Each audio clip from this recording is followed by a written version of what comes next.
in collaborazione con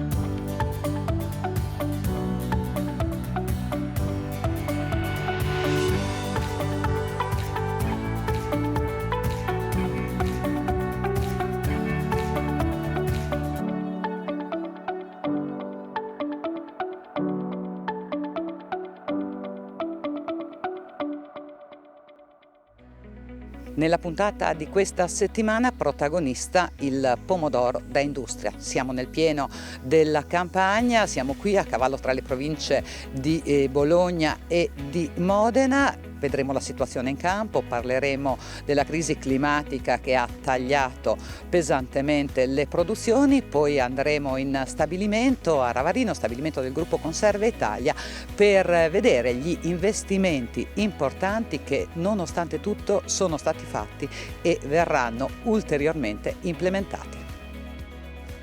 Agricoltura e turismo sostenibile. Oggi ci occuperemo di questo, abbiamo fatto visita ad un agriturismo dell'Alto Appennino in provincia di Bologna, parleremo dei turisti che amano la montagna ma soprattutto che raggiungono queste località in modo sostenibile, quindi in bicicletta oppure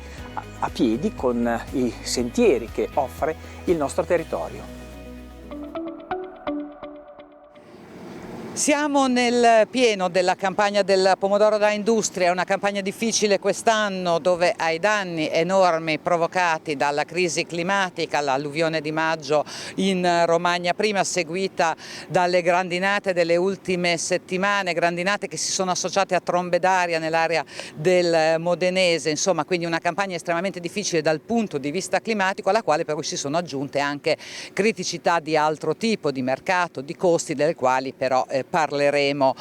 dopo, riguardano la trasformazione. Nonostante tutto però ovviamente il pomodoro rimane una componente fondamentale intanto della nostra cucina e poi dell'agroalimentare italiano, e per il gruppo Conserve Italia è indubbiamente una produzione caratterizzante sia sul mercato interno che sul mercato estero. Allora, per fare un poco il punto della situazione, siamo venuti qui, il comune è quello di Crevalcore, siamo a cavallo tra le province di Bologna e quella di Modena, ed è la prima tappa di un percorso che poi ci porterà a Ravarino, pochissimi chilometri da qua, in stabilimento per vedere come sta andando la lavorazione. Ma allora, intanto cominciamo da qui, dal campo, con me Vanni Girotti, che è vicepresidente di Conserve Italia ed è anche un produttore di pomodoro, e Simone Casati, che è il direttore della cooperativa San Rocco ed è anche agronomo, quindi lo sentirò soprattutto in qualità di agronomo per capire com'è il pomodoro quest'anno. Allora Girotti, intanto questa campagna estremamente complicata, siamo nel pieno. Quando si concluderà la situazione in quest'area, nel nord Italia, ma in particolare in questo areale, qual è? Sì, è una campagna un po' difficile, anche se purtroppo in 40 campagne non ne ho mai trovato una che fosse facile, ma questa diciamo che assomma diversi effetti. Uno è il fatto che noi qui non abbiamo avuto problemi di alluvione, ma abbiamo avuto problemi di fortissima piovosità, perché sono venuti 350 mm di pioggia nel mese di maggio, e ha creato un problema di tipo tecnico, perché c'è stato non siamo riusciti ad essere conseguenziali con i trapianti, quindi c'è un prima e un dopo, e quindi questo poi crea problemi anche poi in fase di raccolta. Secondo, ha creato problemi sui trapianti già in campo, perché comunque le piante con poca luce, moltissima umidità e freddo e ristagno idrico hanno avuto problemi nel sviluppo vegetativo, e ci ha portato ad avere una situazione finale dove avendo avuto parecchi giorni di stop lo sconti con una produzione che è più bassa rispetto ai 2 anni precedenti, mentre negli anni precedenti giravamo intorno agli 800, 830, 850 quintali, quest'anno siamo sui 700 con i prodotti precoci. Arriveremo tra una settimana, cioè adesso tra qualche giorno saremo in pieno, dopo Ferragosto ci sarà un calo molto forte fino a fine agosto per appunto quel problema dei trapianti mancati e poi si prosegue con tutto settembre e credo che arriveremo a finire la campagna verso la prima decade di ottobre. Quindi sarà comunque una campagna lunga proprio a causa di questo stop che ha fatto rimanere tutti in stand-by in attesa. Sì, molto lunga, e questo ci preoccupa perché ci pone sotto un altro grosso rischio che abbiamo già comunque vissuto, che è quello della grandine o degli eventi atmosferici tipo bombe d'acqua e quant'altro che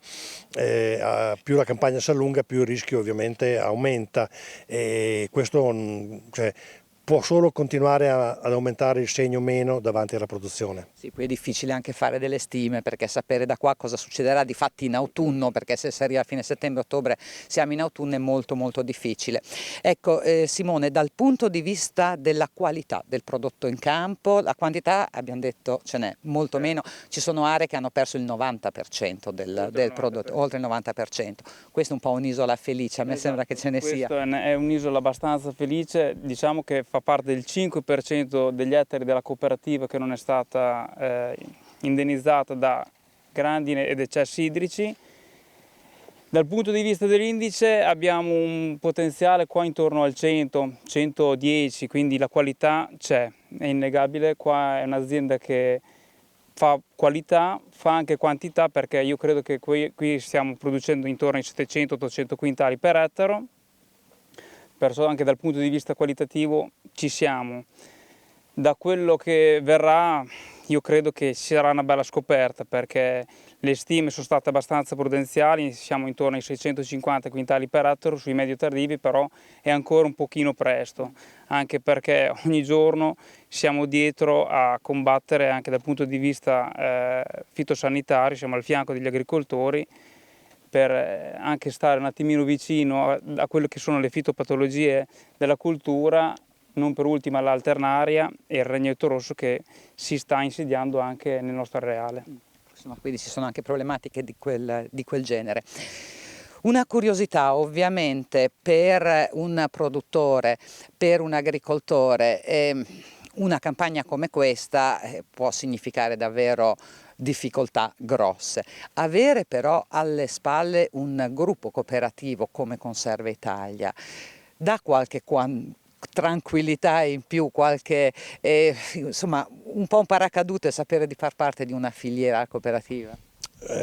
Questo è il valore aggiunto che distingue il nostro gruppo rispetto a molte aziende private, nel senso che nel tempo abbiamo dimostrato il fatto di avere una flessibilità che molte altre industrie non hanno, quindi aumentare al momento opportuno il ritiro per sgombrare i campi da un prodotto che magari inizia un percorso di marcescenza, alla flessibilità nel poter gestire in base all'andamento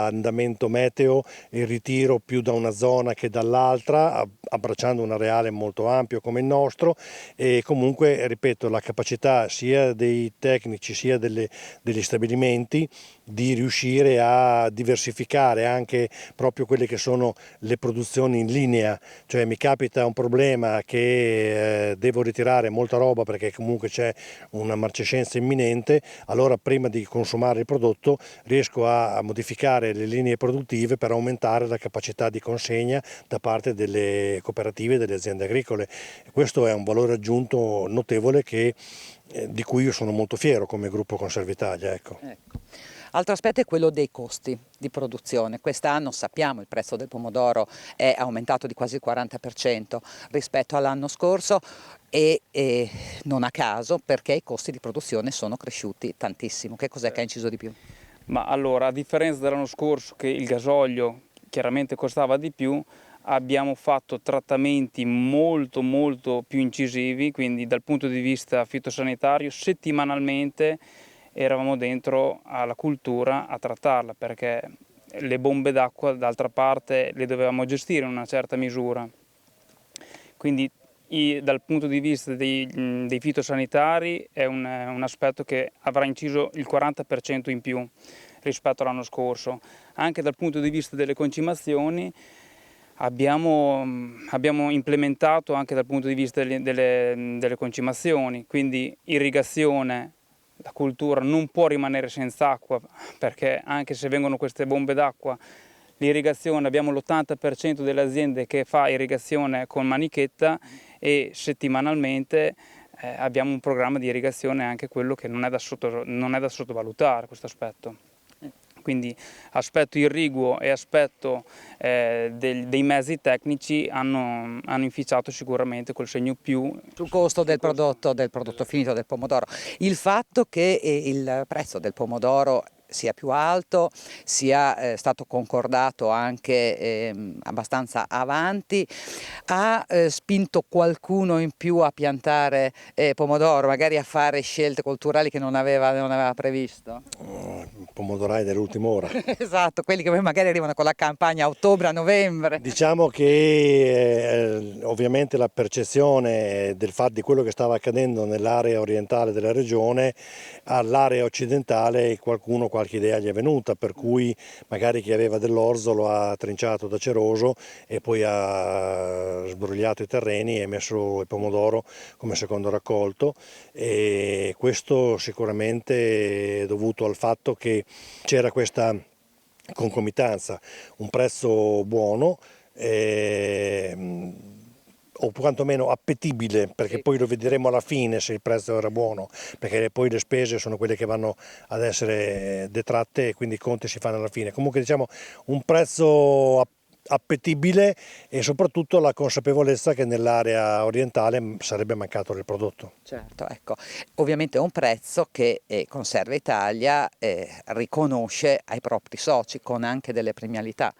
Conserve Italia ha delle premialità che sono legate alla certificazione Global Gap GRASP e quindi viene riconosciuto un euro tonnellata al produttore agricolo proprio per 5 anni per un programma di crescita che abbiamo cominciato 3 anni fa, dove abbiamo capito l'esigenza della distribuzione nell'avere la possibilità di avere prodotto global, e quindi abbiamo cercato di svolgere un'azione divulgativa presso i nostri soci, e nella fattispecie ad esempio la nostra cooperativa oggi è all'87-88% di prodotto Global Gap, proprio perché capivamo che c'è una premialità sui tardivi, perché comunque il prodotto tardivo ha sicuramente un costo enormemente maggiore rispetto al prodotto precoce o normale, diciamo. In più quest'anno abbiamo cercato di venire incontro anche alle vicissitudini climatiche, mettendo un piccolo incentivo anche sui precoci, perché sapevamo che i precoci avrebbero avuto una produzione limitata proprio a causa dell'andamento stagionale.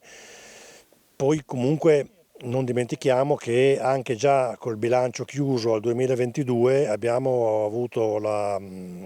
l'idea e siamo riusciti a realizzare un ristoro ai nostri soci sui prodotti conferiti nell'anno 2022 per venire incontro alla grosse problematiche dell'alluvione in Romagna e il fenomeno grosso delle gelate e della estrema piovosità della parte, diciamo così, emiliana. Quindi insomma anche lì non abbiamo risolto un problema, ma come gruppo cooperativo era doveroso dare un segnale di riconoscimento rispetto ai sacrifici patiti e quant'altro. Ecco. Insomma, era poi il discorso che si faceva prima, far parte di una Siamo filiera cooperativa è